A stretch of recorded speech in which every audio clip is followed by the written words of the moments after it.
There we go. Thank you, Mechanical Robot Lady. Greetings. Thank you to everybody who has come out for our group author reading. This reading is brought to you by Strong Women, Strange Worlds, a group of authors supporting authors. Our mission is to elevate the voices of women and non-binary authors of science fiction, fantasy, and horror through events like these bi-monthly virtual quick read sessions. You can find out more about Strong Women, Strange Worlds in the handout that will be provided in the chat. And by visiting our website. This link will also be added in the chat at strongwomenstrangeworlds.weebly.com. I would like to take a moment to thank especially those who have made a tip jar donation. Thank you. We really appreciate that. I'm your host today, Elaine Isaak. You can find out more about me in the provided handout as well. Please note, recording of this session by the audience is not allowed. Recording of electronic communications, including Zoom meetings and webinars, without permission is illegal. Today, we will be featuring 5 authors: Alethea Lyons, Kendra, Preston, Leonard, Darcie, Little Badger, Elliott Gish, and Jennifer Hudak. Our 6th scheduled author is unfortunately not feeling well today, so we are going to bring her back another time when she is feeling better, and I'm sure we'll be excited to hear from her. Each author will have 8 minutes to read.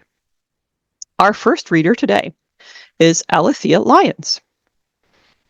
Alethea Lyons is the author of the supernatural dark fantasy Seer of York series. She writes various forms of SFF, including science fantasy, dystopias, and folklore. Alethea lives in Manchester, UK, with her husband, Little Sprite, a cacophony of stringed instruments, and more tea than she can drink in a lifetime. Alethea, take it away.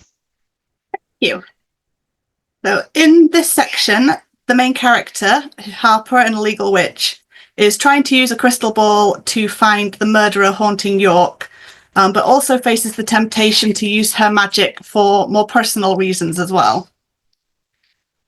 She stared into the depths of the crystal ball, unblinking, willing something, anything to happen.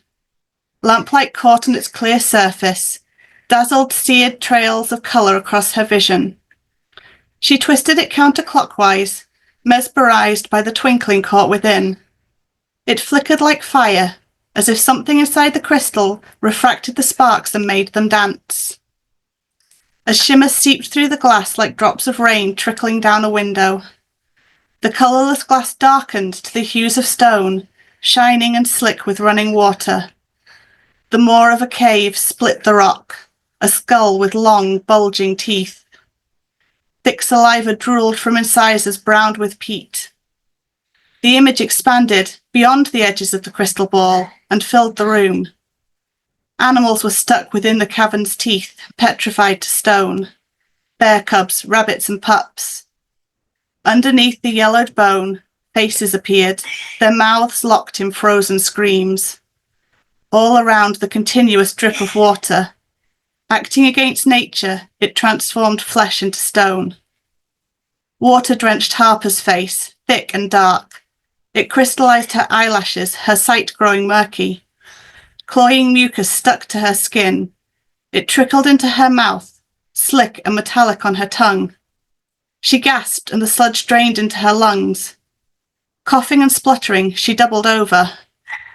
The crystal fell into her lap as she clutched her chest. The maw of the cave closed, receding until it was nothing but a tiny dot. Then it was gone. Her lungs ached as though she were deep underwater. Her eyes were dry and hot. Grit scratched her corneas as she blinked furiously to clear them of floating lights. She remembered that cave. The last of the would-be witches had fled there. Determined not to let her visions best her, Harper opened the book she found that morning and flipped to the page titled Lady Latimer. If the crystal let her see the petrifying well, maybe it could show her the murderer too. She grabbed her notebook from the desk next to her and rewrote the spell to suit her purpose, hoping the overall pattern would remain the same. Invoke the spirits of light. Tell them what she was seeking. Try to sound like she was on the side of good. Fear and hope raged in her stomach, pressed on her spine and tightened her lungs. The blood still seeping from her finger offered an opportunity. Guilt squirmed through her gut. She should try to find the murderer, But if this worked, she could do that spell as well. The temptation to reach into her past was too great. Harper scratched out the spell and scribbled in new words before she could change her mind. She pressed the bleeding digit against the crystal ball, a pinprick of pain. Balancing the sphere in the other hand, she held it up at eye level, peering into it intently. The reflection of her violin, still lying on her bedside table, distorted and stretched over the crystal surface. Both distant and deep within, Harper could hear the strains of a long-forgotten tune, melancholic and mourning. It weighed on her heart, her eyes moist. Her words were heavy as though spoken through someone else's lips. Spirits of light, reveal unto me where lie those who share my blood, and reveal unto me the name of the demon who did separate us. In the centre of the crystal, bands of colour pulsed like a plasma ball. A stream of brilliant white arched to the edge where Harper's blood congealed. On either side of the light, blue feline eyes hovered, staring. Then they blinked and vanished. The other lights died, leaving one strong thread pulsing. The white turned pink, then red, then black, as the blood was sucked through solid crystal. Specks threw off like ash, clouding the ball. It was thicker than fog, blacker than midnight, grimmer than nightmares. The air crackled with static. Harper's hair floated around her as if submerged in the sea. With a crash, the lights went out, bulbs shattered. The crystal rose, reflected her purple-eyed stare, and captured her in its depths. Within the darkness, figures twisted and writhed, features barely discernible as their ghostly hands stretched out, begging, pleading. She watched with horror as the ash buried them, pouring into screaming mouths, smothering, rising over their heads, a long arm stretched out in desperation. Rising, each finger was consumed, vanished and gone forever. A lump rose in her throat and tears stung her eyes.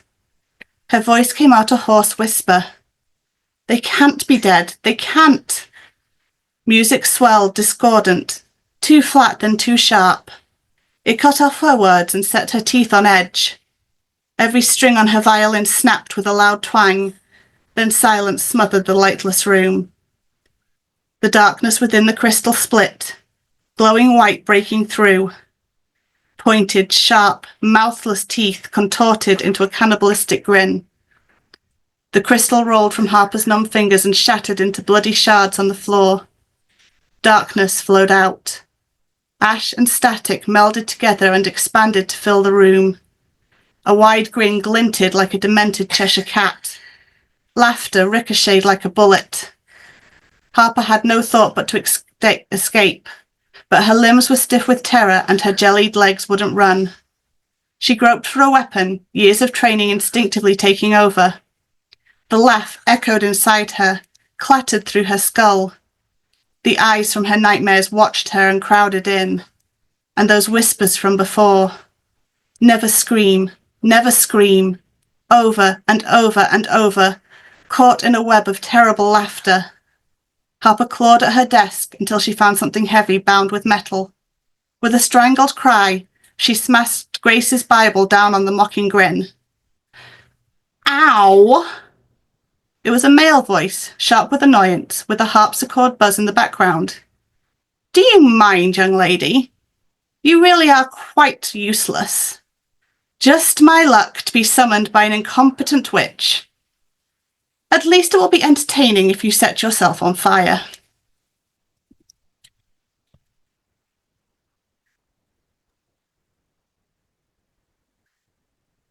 Wow, thank you so much. That was fantastic. Thank you. I love the twist and the change in mood at the end. I was thinking, oh, thank goodness that I am hearing this during the daytime. All right. We are on to our second reader today. Our second reader is Kendra Preston Leonard. Kendra Preston Leonard writes about music, movies, gorgons, werewolves, Shakespeare, feminism, disability, and more. She is the author of 3 poetry collections, Making Mythology, Grab, and A Registry of Omens, and a novella in verse, Protectress. She has written numerous scholarly books in addition to poetry, plays, lyrics, and libretti. Kendra, over to you. Thanks, Elaine. My first poem today is from a set called American Sonnets for American Cryptids, and it's called 16 Lines for a Capilobo. Mama says I must release you, but I love you so dearly, Capilobo. Bliss to touch your bottle-round legs and finger comb your pelted chest. I pant watching you slurp up newborn kittens and yappy dogs, for it's ecstasy when you nibble at my ear. I take notes. When I'm old, I'll grow my face long like yours to be the same as you, my love. We'll hunt fast and across vast forests, eating up the humans and tearing up their machines. Please, Capilobo, stay with me. When I let you go, I will bring you just-born babies and juicy brains. This one is called Today We Plowed Up the Maze, and it's based on these mazes, these labyrinths that have been carved into the ground. You can find a lot of examples of these in the UK. Today we plowed up the maze, also called the shepherd's race. We pushed and pulled ourselves, the beasts of the fields, putting furrows to the channels where the turf was, those narrow lanes we were forbidden to walk. It was too old and too deep. Everything got darker the further you walked into it, even at noon.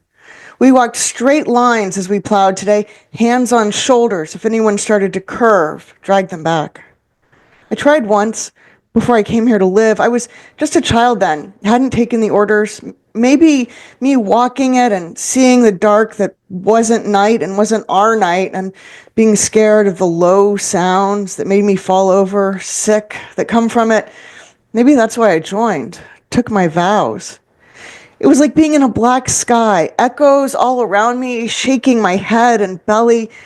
Couldn't walk the whole thing, me. That dark and the sound, no, not for me. I must have tried on a dare or something to walk that path. I don't know why I did it. Now I only see the sky in day, and I'm enclosed at night. Low ceilings, keeping me safe. I'd like to think, anyway. The abbot blessed the land and brought the bishop, too, but the maze remained like we'd maintained it for a fine estate, ready, enticing a person to step into it, to walk, not changing in any season. Gave me a prickly, odd feeling to look at it, even from a distance.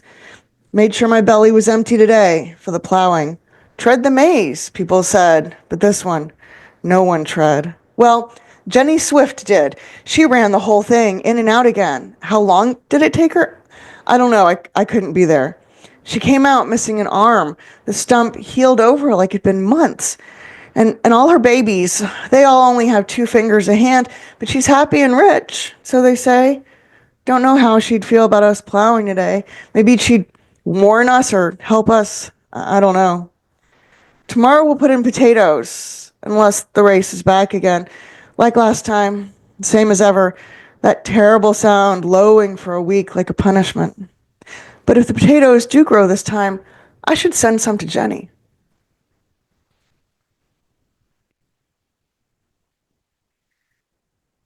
At the tomb of Lars Porsena. This is a legendary tomb written about in some classical literature. Pliny and Varro tell us this construction, with its labyrinth and pyramids, holds many doors and curious galleries to mislead visitors. Previous expeditions have borne this out. Thus, we are prepared. We have string, chalk, and maps. We have pencils and penknives. We may need to crawl in places. We must be careful of cave-ins. We will be respectful. We will heed the bells as they are blown by the wind. The deep ones tell us to shelter in place. The high ones tell us to retrace our footsteps. If you hear words or voices in the bells, stop where you are. Swallow the orange tablet in your emergency kit and write down as much of what you hear as you can. Your map shows where various discoveries and areas of caution are located.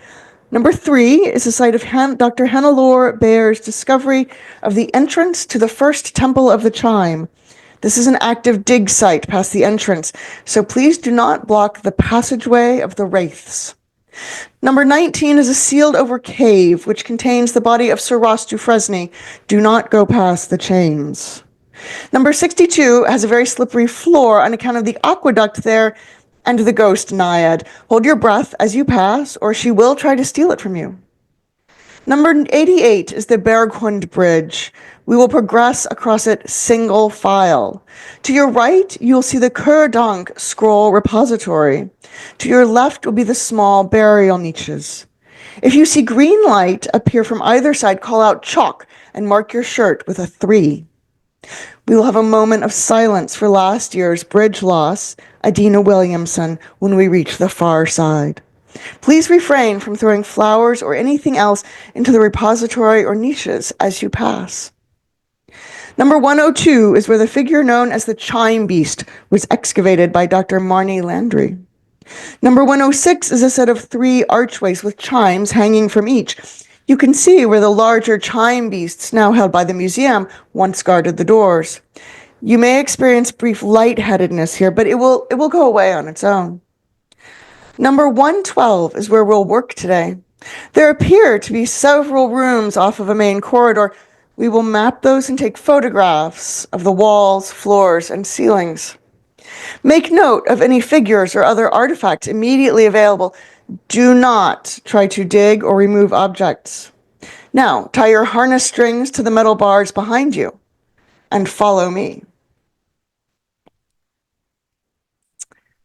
This one is called A Viking Woman Plans Her Funeral. My children and their children, mark me. I see the veil thinning every day where I walk and bathe, where I sleep and dream. Here are my instructions for the day it and I become briefly one as I slip through it. Upon my death, you will give to me a most righteous burial adhering to my rank. You will dress me in my red dress with my hunting dog brooch and lay me into a large oval with every marker of who I was, my sword, my shield, my spear, my stirrups.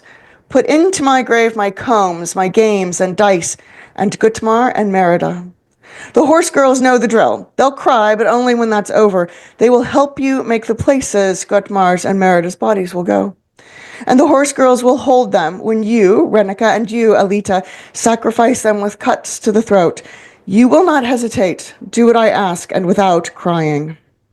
Once the grave is sealed, mark its place with a rock, the largest, heaviest, most imposing boulder, for I may rise and walk again. I have foreseen it, my skeleton in its dress, weapons at my side, horses at my feet. I travel to places of people feeding from me. My bones, my clothes, my teeth, all depleted. My children, speak for me then. My last one is a very tiny, short one. And it is something I think we all probably need. A respite. The clouds were sails, and the moon was a ship, and the clouds were whitecaps, and the rabbit was a ship, and the rabbit was a sail, and the moon held her kits, all curled and warm, shining from the sun. Thank you. If you sign up, you get a free PDF copy of the whole book. So please go ahead and sign up, and thank you so much for coming and listening today.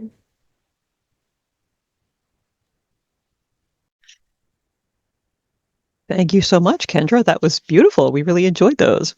Some of them were a little bit creepy, but not in a bad way, surely. Thanks for reading with us today. And make sure, everybody, that you fill out that giveaway form. You're going to want to in on these.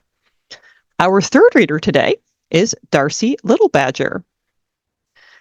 Darcie Little Badger is an award-winning, best-selling Lipon Apache author of science fiction, fantasy, horror, and comics.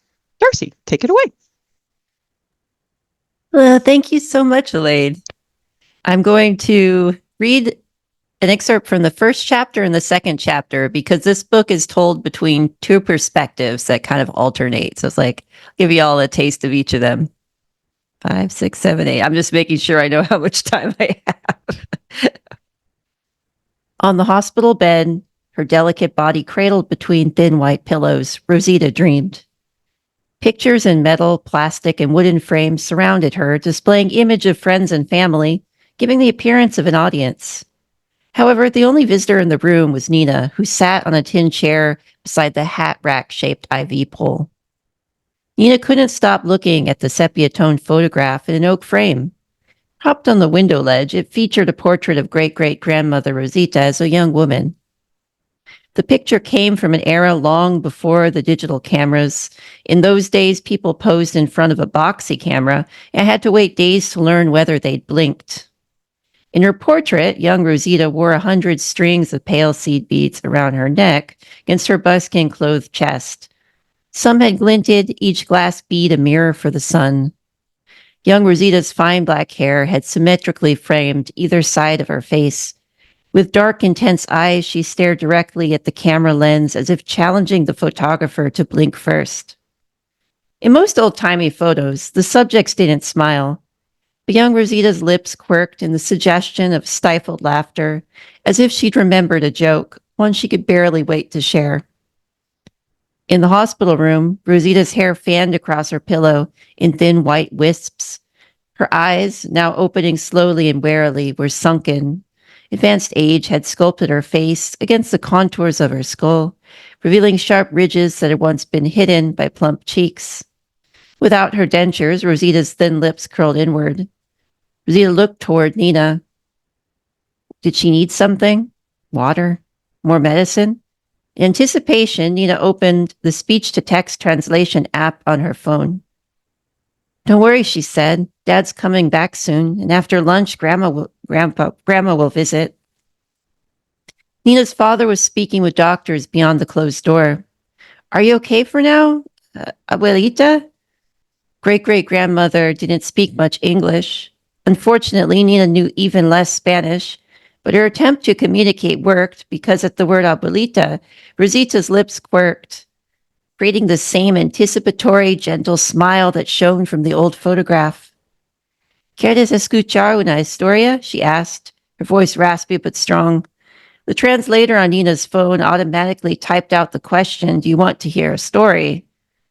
Nodding, Nina scooched her chair closer, flinching at the nails on chalkboard screech of metal legs scraping against the smooth white floor.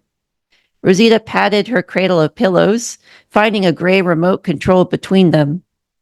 One press of an arrow-shaped button caused the back of her bed to lift with a soft mechanical whir, gently raising her into a sitting position. Esto es importante. This is important. Guarda nuestra historia. Remember our history. Again, Nina nodded, hiding her confusion. The first time Rosita said historia, the phone app had translated the word as story. Now it translated the word as history. Which version did her great-great-grandma mean? As Rosita began to speak, it occurred to Nina that the app was an imperfect interpreter despite its 4.8-star rating and how it had worked for her in the past. Most of the story Rosita was telling now was being classified as an unknown language. How was that possible? The app had advanced linguistic AI and could understand thousands of global dialects. Occasionally, Rosita used a Spanish phrase, but they were so sporadic, Nina couldn't piece together the story, history, using the Spanish translations alone. However, Nina didn't dare interrupt her great-great-grandmother. In her 9 years on Earth, she had never heard the elder speak like this before, as if each word was connected, one flowing into the next. At last, her voice raspy with overuse, Rosita said two last words, El Pesadillo. In the silence that followed, she turned away, closed her eyes, and snuggled back into her pillows. All right, now I'm just going to skip to chapter 2, which is titled Cottonmouth is Cast from Home.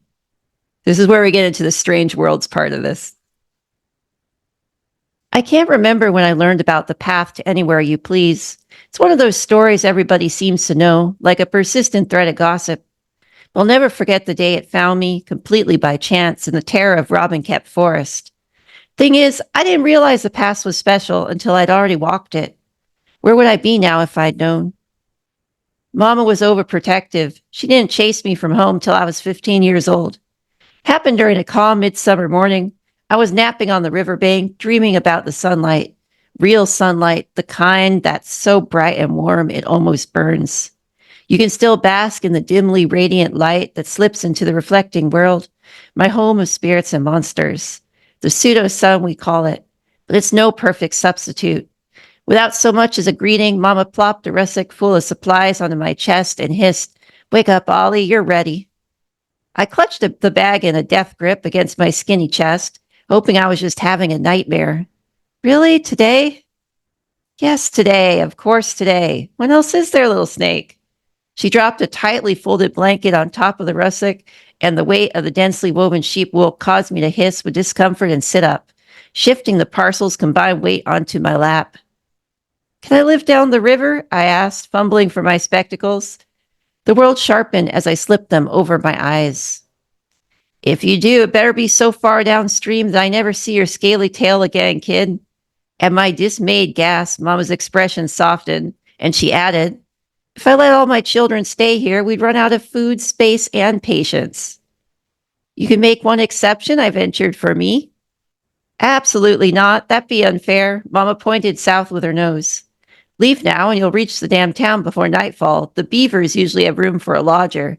I should clarify, damn town is spelled like dam, like a beaver builds, not the other one. "And if they don't," I muttered. "You're a cottonmouth," she snickered. "Sleep under a bush." As if to demonstrate, Mama switched from her false form to her true form. She slithered out of her dress and bared curved, venom-filled teeth in my direction, warning me to skedaddle. Okay. With a final wistful look at my favorite sunning rock and the family cottage, a squat dome of moss-covered stones, I heaved the rustic over my shoulder and scooped up the blanket. Its fabric, which smelled of sage and smoke, felt dense under my fingers. "Goodbye, Mama," I said. She remained silent until I turned my back on home and started trudging down the riverside. "Goodbye, Ollie. You'll be all right." All right, there I go.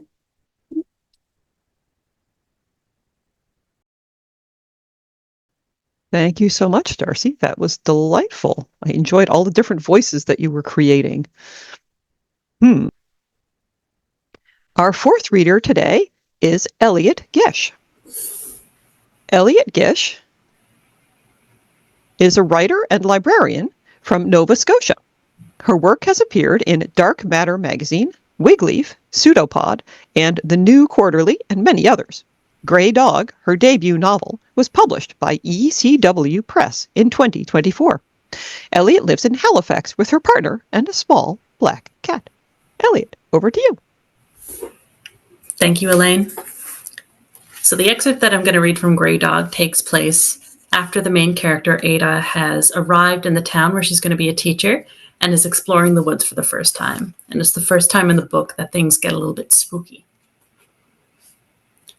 I caught a glimpse of something pale lying between the roots of a birch tree, cradled between two twining white radicals. Thinking it might be some type of mushroom, I drew closer and knelt to take a closer look. A mushroom is always a useful thing to have on hand in a classroom, especially when contending with younger children. The fungal kingdom draws their attention, perhaps because there is a hint of the slimy and unspeakable about it. My fingertips grazed its surface and found it smooth and hard to the touch. Not a mushroom, then. Nor was it a stone, for the thing felt fragile as an eggshell. I brushed dirt and dead leaves aside with one hand, uncovering more of it, then inhaled sharply as I realized what I'd found. It was a tiny skull, rounded at one end and tapered at the other, boasting enormous empty sockets. An owl, not an adult, but an owlet, a nestling, fallen from its home while mother went a-hunting and left to die on the forest floor. Well, I had to have it, of course. I could just picture it nestled in a bed of moss in one of my specimen jars, glowing in the afternoon sun. A gem cutter could not have handled a diamond so gently as I did that precious object, lifting it from the ground using only 2 careful fingers. It had a brownish cast like ivory, and the thin arches of bone between its eyes made it look like the most delicate of carved trinkets, a souvenir from some distant land. All its flesh and feathers had been eaten away, leaving it bare. The wicked curve of its beak pricked into my palm. "My goodness," I murmured. There's something curiously attractive about bones, and bird bones have a particular charm, being so light and little. What a pretty thing. My sister would have loved it. I could just see her eyes lighting upon it, her pencil flying to produce a carefully rendered sketch of its shadows and recesses. I stood, reaching into my satchel for a jar, and that was when I heard the noise. Crack, crack, crack. It sounded like a series of brittle twigs snapping in half under the pressure of a foot. Slowly, slowly I turned, making sure to tuck the owlet skull safely inside my palm. Squinting through the greenish dim of the trees, I looked for any sign of moving, breathing life. There was nothing, just spruce after fir after maple after pine. The road, I realized, was nowhere to be seen. All around me was untouched forest, unbroken scrub. Even the trail I'd left behind me seemed to have been swallowed in the thick of the woods, as though I had been picked up and dropped there by some unseen hand. How, I wondered, had such a thing occurred? "Hello?" I whispered, my voice unnaturally small in the quiet beneath the trees. It occurred to me that the sound could have come from a bear, wandering through the woods in search of an evening meal, and I had to swallow several times in succession against the rising panic in my throat. Were there bears in Lowry Bridge? "Is anybody there?" Nothing. Just green and brown and gray as far as the eye could see. But was there something rustling in the bracken? Could I hear the sly, slow movement of limbs somewhere beyond the edge of my field of vision? No sudden movements, I reminded myself. No gestures that could give any wild creature cause for alarm. Crack, crack, crack. I whirled and stared wildly about me, all my care abandoned. Trees, trees, nothing but trees and ferns and thick layers of rotting mast, and no sign of anything that could create the noise I had just heard. And then it came a third time, louder, closer.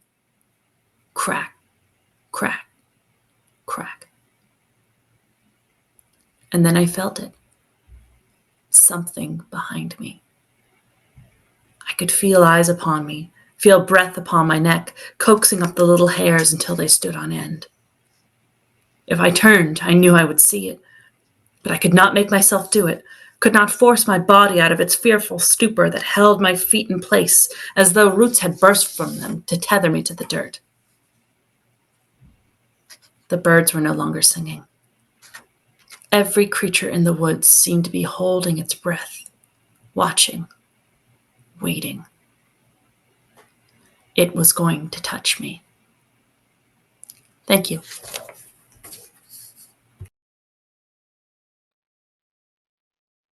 Wow, spectacular. Thank you so much. All right. We are on to our fifth, and today, at least our final reader, Jennifer Hudak.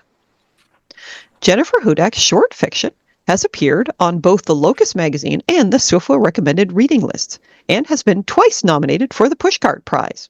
Originally from Boston, she now lives with her family in upstate New York, where she teaches yoga, knits pocket-sized animals, and misses the ocean. Jennifer, over to you. Hello.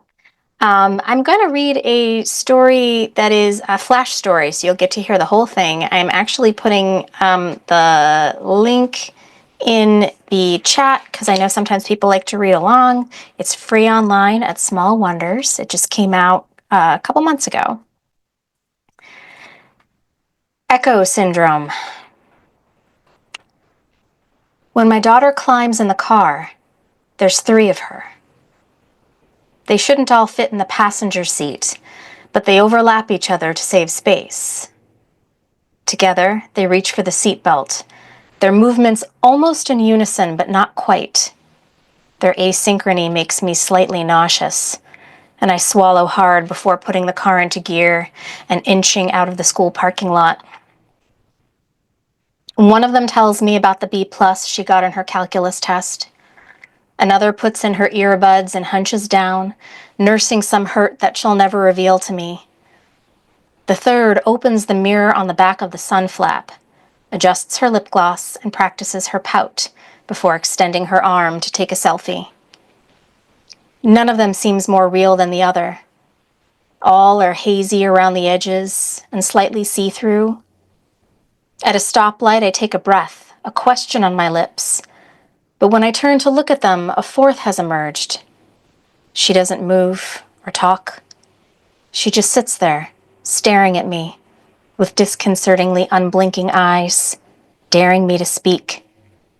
I don't. The light turns green and I drive them all home. To be truthful, I'm not entirely sure how long this has been going on.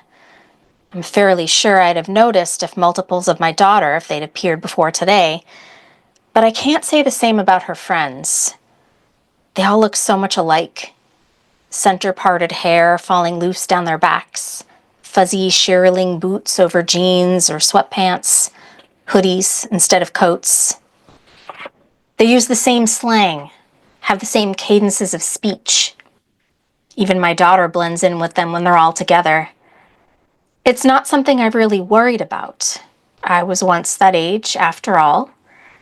I remember the striped sweater we all owned, the brand of perfume, the hours I spent plucking my brows into the accepted arch.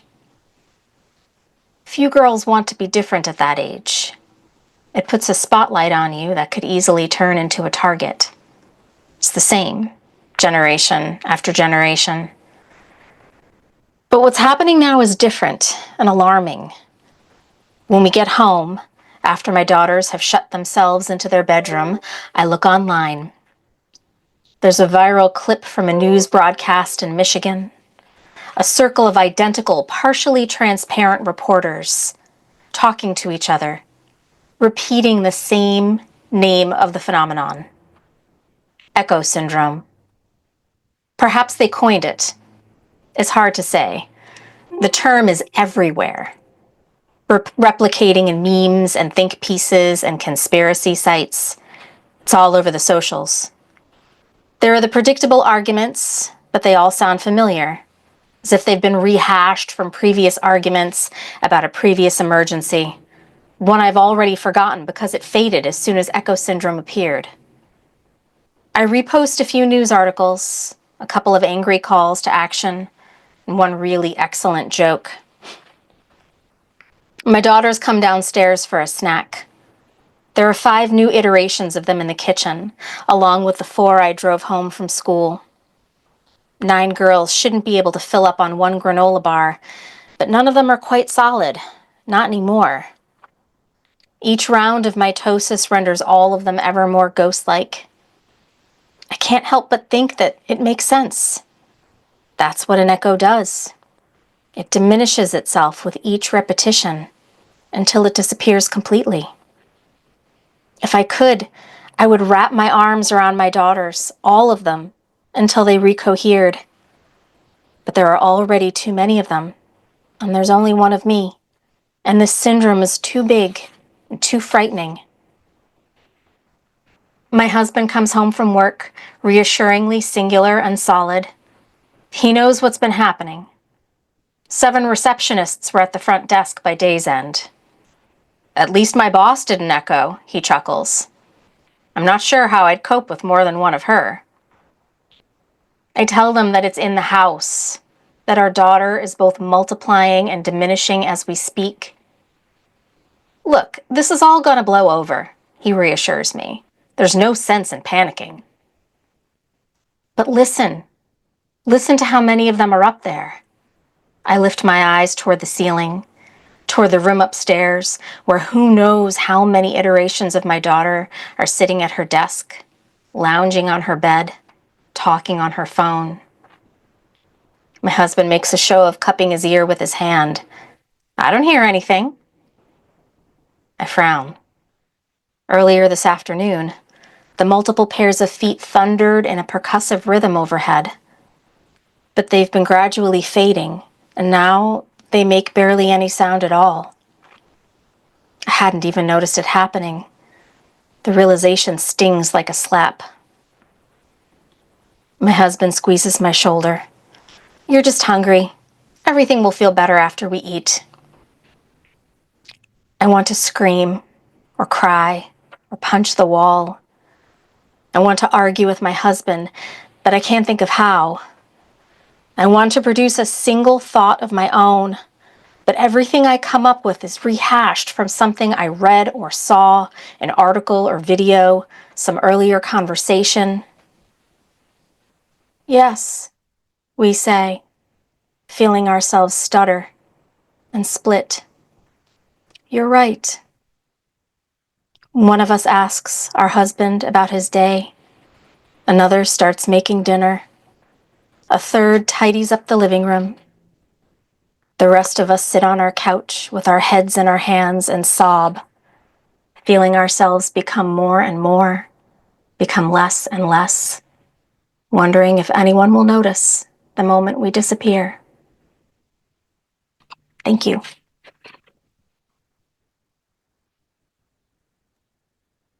Wow. I feel like there should be a moment of silence here for this story. I do, in fact, know the excellent joke now that should I put in the chat, but it feels like an inappropriate moment. Maybe later. In the meantime, thank you very much, Jennifer. That was a fantastic reading of an excellent piece. So Jennifer was our final reader today. I believe that our readers are able to stay for a little while and answer some questions. So if you do have questions, you can put them in the chat, or we will invite you to unmute yourselves in just a little while. So thank you so much to everyone who came out and joined our reading.